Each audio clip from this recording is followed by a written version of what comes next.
दोस्तों, cartoon club TV में स्वागत है। ये कहानी भरतपुर गांव के शेट्टी परिवार की कहानी है, जिसमें हरिवंश शेट्टी अपनी पत्नी और 3 बेटियों के साथ रहता है। हरिवंश पेशे से इंजीनियर है और अपनी तीनों बेटियों को बहुत पढ़ा लिखा कर अपने पैरों पर खड़ा करना चाहता है। गांव के सभी लोग हरिवंश को बेटियों की पढ़ाई के बजाय उनकी शादियों के लिए पैसे जोड़ने की सलाह देते हैं, मगर हरिवंश शेट्टी अपनी मर्जी का मालिक है। वो किसी की नहीं सुनता सिवाय अपने। एक दिन अपने ऑफिस जाते हुए हरिवंश को रास्ते में उर्मिला चाची मिलती है। बेटा, मैंने तुम्हें मना किया था ना बेटियों को इतना पढ़ाने से, मगर मैंने सुना है तू उन्हें विदेश भेजने की तैयारी कर रहा है। हाँ चाची, आजकल के बच्चे पढ़े लिखे होते हैं और सब अपने पैरों पर खड़े होते हैं। मैं भी अपनी बेटियों को बहुत पढ़ाना लिखाना चाहता हूँ। एक बार अपने पैरों पर खड़ी हो जाए, उसके बाद शादी की सोचेंगे। मगर बेटा, उनकी शादी। ओफो चाची, अभी वो तीनों बहुत छोटी हैं। तुम उनकी चिंता मत करो, मैं हूँ ना, मैं सब संभाल लूंगा। इतना कहकर हरिवंश अपने ऑफिस के लिए निकल जाता है। उसके ऑफिस पहुंचते ही उसे खबर मिलती है कि गांव में भूकंप आया है और सब बर्बाद हो गया है। हरिवंश वापस घर पहुंचता है और देखता है कि उसका पूरा गांव बर्बाद हो गया है। अरे ये सब क्या हो गया? मैं तो लुट गया, बर्बाद हो गया। अब कैसे सब हो पाएगा? मेरी बेटियां कैसे विदेश जाएंगी और आगे की पढ़ाई करेंगी? अजी, नुकसान तो पूरे गांव का हुआ है, मगर भगवान की कृपा है कि हम में से किसी को कुछ नहीं हुआ। सभी लोग जल्दी से जल्दी गांव को खाली कर दो। सरकार ने कहा है यहाँ अभी और बड़े भूकंप आने वाले हैं। देखते ही देखते पूरा गांव नदी पार करने के लिए इकट्ठा हो जाता है। सभी नदी के किनारे खड़े चिट्टी का इंतजार करते हैं। वहीं हरिवंश शेट्टी का परिवार भी अपने नंबर का इंतजार करता है। हरिवंश किसी सोच में डूबा है, तभी उसके कंधे पर कोई हाथ रखता है। हरिवंश पलट कर देखता है तो वो डर जाता है।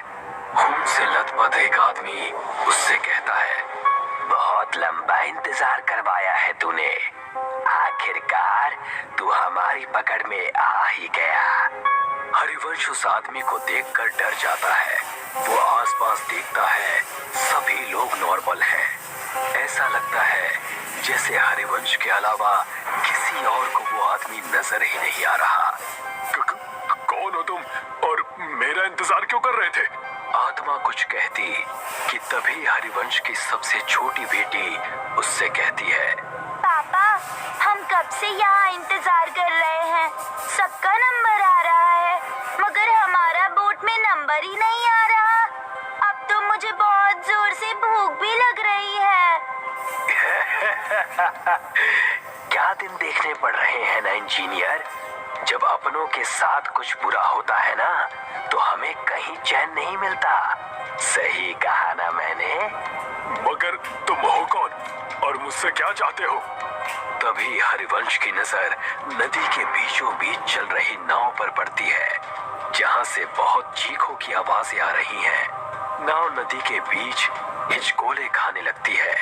तभी हरिवंश की नजर नदी में कुछ आत्माओं पर पड़ती है, जो चिट्टी से कुछ लोगों को पानी में गिराने की कोशिश कर रहे हैं। जो आदमी नदी में गिरता जाता है, वो आत्माएं एक एक करके उनका गला मरोड़ती, तो कोई आत्मा किसी का खून पीती है। इतना भयानक मंजर देखकर हरिवंश मन में सोचता है, शायद इन आत्माओं को आदमियों से प्रॉब्लम है, इसीलिए ये सिर्फ आदमियों को मार रही है। अगर मैं मेरे परिवार के साथ गया तो ये मेरे साथ साथ उन्हें भी नुकसान पहुंचा सकती हैं, जो मैं बर्दाश्त नहीं कर सकता। इतना सोचते हुए हरिवंश वहां से उल्टा गांव की तरफ भागना शुरू करता है और उसके परिवार वाले उसे वापस आने को कहते हैं। अरे, वहाँ कहाँ जा रहे हैं आप? गांव में खतरा है, लौट आइए। हाँ पापा, वापस आ जाइए ना प्लीज। वहाँ मत जाइए, मत जाइए ना पापा, वापस आ जाइए ना। मगर हरिवंश किसी की नहीं सुनता। जाता है। वो जैसे ही गांव में जाता है वो देखता है वहां कोई नहीं है, एकदम सन्नाटा छाया हुआ है।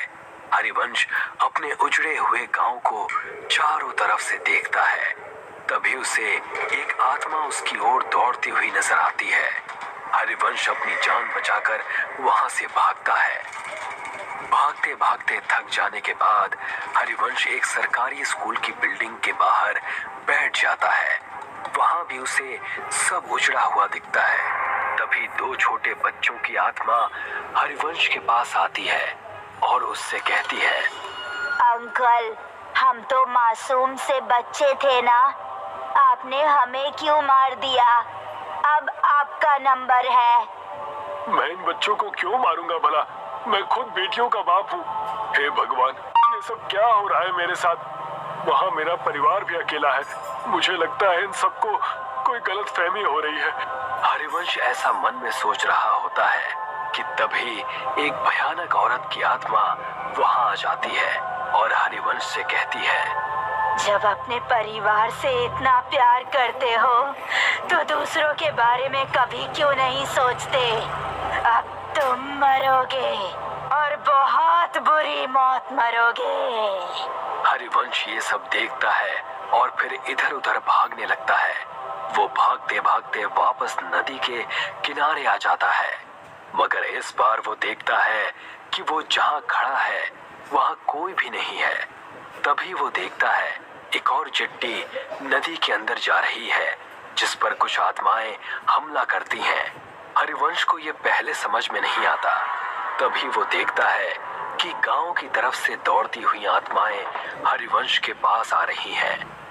अब मेरा बच पाना मुश्किल है भगवान, मेरे परिवार का ध्यान रखना।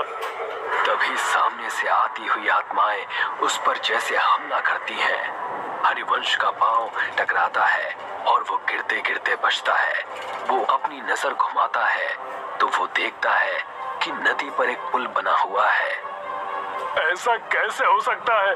अभी तो यहाँ कुछ भी नहीं था, ये पुल कहाँ से आ गया?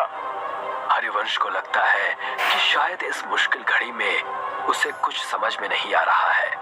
ये पुल पहले से ही यहाँ होगा, मगर उसने नोटिस नहीं किया। हरिवंश बिना कुछ सोचे समझे उस पुल पर चढ़ जाता है और वहां से दूसरी तरफ भागना शुरू करता है। भागते भागते वो ब्रिज के सेंटर में आ जाता है और यहाँ पहुँचते ही उसकी नजर नदी की दूसरी तरफ पड़ती है जहाँ उसका परिवार उसे बुला रहा है। हाँ सुधा, मैं आ रहा हूँ। हाँ बेटा, मैं बस अभी आया। हरिवंश जैसे ही कुछ कदम पुल की दूसरी तरफ दौड़ता है, उन दो बच्चों की आत्माएं उसके सामने आकर खड़ी हो जाती हैं। वो उन्हें देखकर डर जाता है और पलट कर देखता है। वो देखता है बहुत सारी डरावनी आत्माएं उसे घूर रही हैं। नहीं, अब मेरा बच पाना मुश्किल है। मुझे तो मेरा कसूर भी नहीं पता है। पता नहीं ये सब मेरे पीछे क्यों पड़ गए हैं। तभी उनमें से एक आदमी की आत्मा हरिवंश को कहती है, मैं इसे छोड़ूंगा नहीं। इसकी वजह से मुझसे मेरा परिवार छिन गया। इस आदमी का जिंदा रहना बहुत खतरनाक है। अगर आज हमने इसे छोड़ दिया तो ना जाने ये कितने और लोगों को मौत के घाट उतार देगा। मुझे छोड़ दो। आप सबको कोई गलतफहमी हुई है। मैंने किसी का कुछ नहीं बिगाड़ा। तभी एक दूसरी आत्मा हरिवंश के पास आती है और कहती है, हरिवंश, तुम्हें याद है जब सरकार की तरफ से तुम्हें सरकारी स्कूल बनाने का ठेका नहीं मिल रहा था तो तुमने पैसे देकर वो टेंडर अपने नाम पर ले लिया था। तुम वो 5 साल पुराने टेंडर की बात कर रहे हो? हाँ, क्योंकि मुझे वो प्रोजेक्ट किसी भी कीमत पर चाहिए था। मेरी बेटियां शहर में पढ़ने जाती हैं और वहाँ की फीस बहुत ज्यादा है। मैं गांव में रहने वाला इंजीनियर भला उनके सपनों को कैसे पूरा कर पाता? तो मैंने रिश्वत देकर वो टेंडर अपने नाम करवा लिया था। मगर किसी को इस बात से क्या प्रॉब्लम हो सकती है?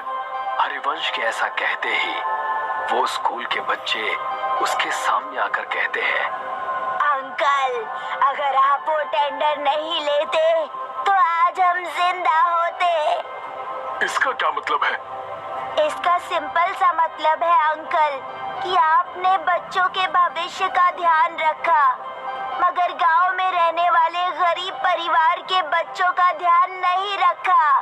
तभी आपने टेंडर अपने नाम किया, मगर उसमें भी पैसा बचाने के चक्कर में आपने घटिया मटेरियल का यूज किया, जिसकी वजह से हमारा स्कूल बिना किसी वजह से ही टूट कर गिर गया और हम जैसे सैकड़ों बच्चों की जान चली गई। ये सुनकर हरिवंश का मुंह खुला का खुला रह जाता है। वो कुछ कहता कि तभी एक औरत हरिवंश के पास आती है और उससे कहती है, इंसान नहीं राक्षस है तू। मेरे बच्चों और मेरे पति को खा गया, अब तू मरेगा। तेरे घर वाले तेरे मरने का तमाशा देखेंगे।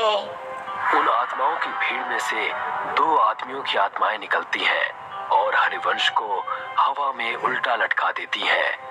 उल्टा लटका हरिवंश उनसे कहता है, मेरी गलती माफी लायक तो नहीं है, मगर फिर भी मैं आप सबसे हाथ जोड़कर माफी मांगता हूँ कि मेरी भूल को माफ कर दो। तभी आत्माओं की शक्ति से उल्टा लटका हरिवंश गोल गोल चक्री के जैसे घूमने लगता है। तूने कोई भूल नहीं की इंजीनियर, तूने तो सब सोच समझ कर किया है और जो तूने किया है ना उसे पाप कहते हैं। पाप की माफी नहीं होती, उसकी सजा होती है जो अब तुझे हम देंगे। नहीं नहीं, मैंने कुछ भी जानबूझकर नहीं किया, प्लीज मुझे माफ कर दो, प्लीज जाने दो। हाँ हाँ, आज तुझे इस दुनिया से भेजने ही तो आए हैं। तू शायद भूल रहा है इंजीनियर, तूने गांव का सिर्फ वो स्कूल ही नहीं बल्कि म्यूनिसिपल का हॉस्पिटल भी बनाया था। गांव में ऐसे कई छोटे बड़े प्रोजेक्ट हैं जो तूने पूरे किए थे। और हाँ, आज जो ये तू इस ब्रिज में झूल रहा है ये भी तो तूने ही बनाया था। तुझे अंदाजा भी है कि तेरे बनाए गए सभी प्रोजेक्ट्स का एक जैसा ही हाल हुआ है, तो तू 1-2 नहीं बल्कि हजारों मौतों का अकेला जिम्मेदार है। ये सब सुनकर हरिवंश को अपनी सारी काली करतूतें याद आ जाती हैं और वो उन सब से कहता है, हाँ, मैं सब कुछ स्वीकार करता हूँ, मैं सारी गलतियाँ मानता हूँ, मैं इन सब का दोषी हूँ। मगर हर माँ बाप अपने बच्चों की खुशी के लिए कुछ भी करता है, तो मैंने भी मेरे बच्चों के भविष्य के लिए ऐसा किया था। हालांकि मैं अब ये बात मानता हूँ कि मैंने जो भी किया वो सब गलत था। हरिवंश की माफी से किसी को कोई फर्क नहीं पड़ता और देखते ही देखते वो आत्माएं वहां से एक एक करके गायब होने लगती हैं। हरिवंश को समझ में नहीं आता कि ये सब क्या हुआ।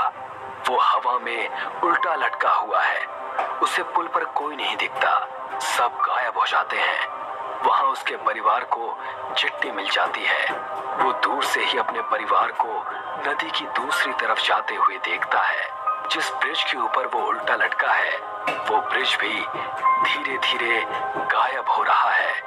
हरिवंश जैसे ही खुद को खुले आसमान के नीचे नदी के बीचों बीच उल्टा लटका हुआ देखता है, वो देखता है कि उसके आसपास उसी की तरफ बाकी की आत्माएं भी उल्टी लटकी हैं। वो उन्हें देखकर डर जाता है। तू और तेरा साथ देने वाले सभी लोग अब इस दुनिया में नहीं हैं और आगे भी जब जब तुझ जैसे लोग ऐसा काम करेंगे